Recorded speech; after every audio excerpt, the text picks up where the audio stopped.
Hello again. Today in this video I just wanted to run through the checking of the fluids under the bonnet of my 2013 Suzuki Alto.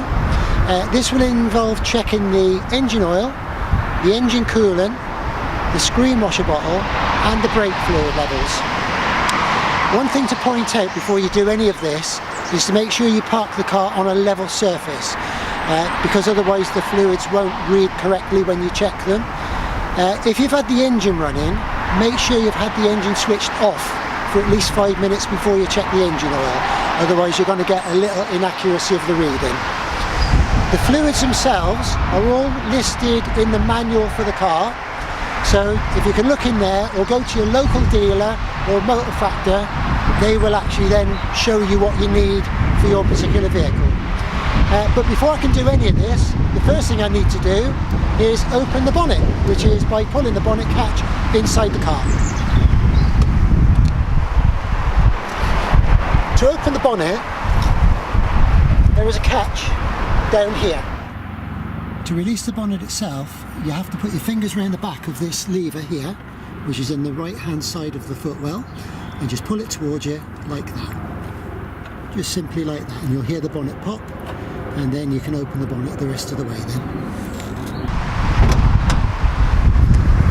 The next thing you do is you have to lift the bonnet slightly with your hand, and just in line with the top of the S there's a lever inside. You need to put your finger in and push it to the left.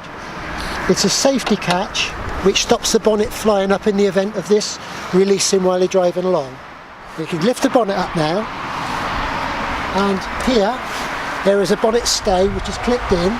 You need to unclip that, move it to the left hand side into this corner, and there's a little angular slotted hole where you place the bonnet stay and it holds the bonnet up for you.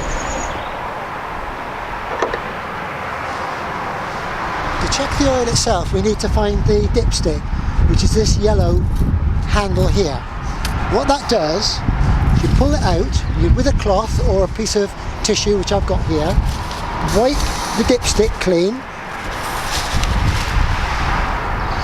Now the dipstick itself has a high and a low mark. This is done on this car by a small hole at the bottom and another hole a little way up. So to check the oil level, once you've wiped that, you put it back in the hole again, right down into the bottom, pull it back out, not wiping it this time. You can see the level up to the holes at the top. If that's fine, good.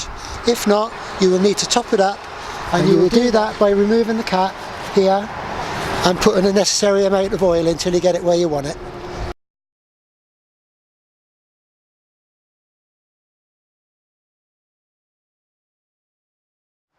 The engine coolant level is within this bottle on the right hand side, just in front of the battery. It's got the green cap on it.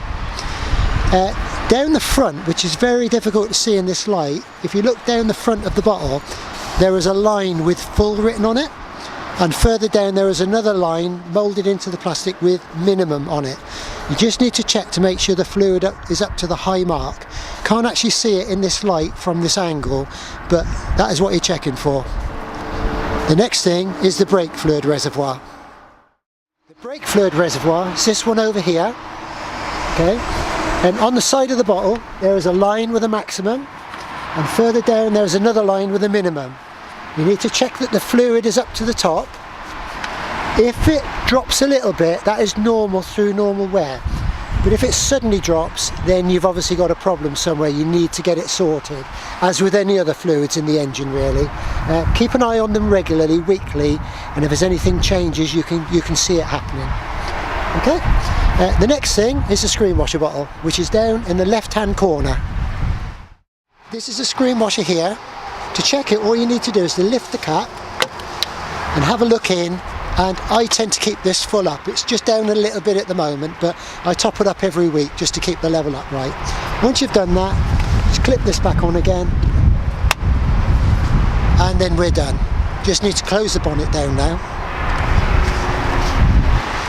To release the bonnet, just have to take the weight of it with your hand, wiggle that till it comes out of the slot, put it back into its little catch, and and then put the bonnet down and then press it down to lock it back in position, and that's the job done. So there we are, that's the job done, nice and straightforward.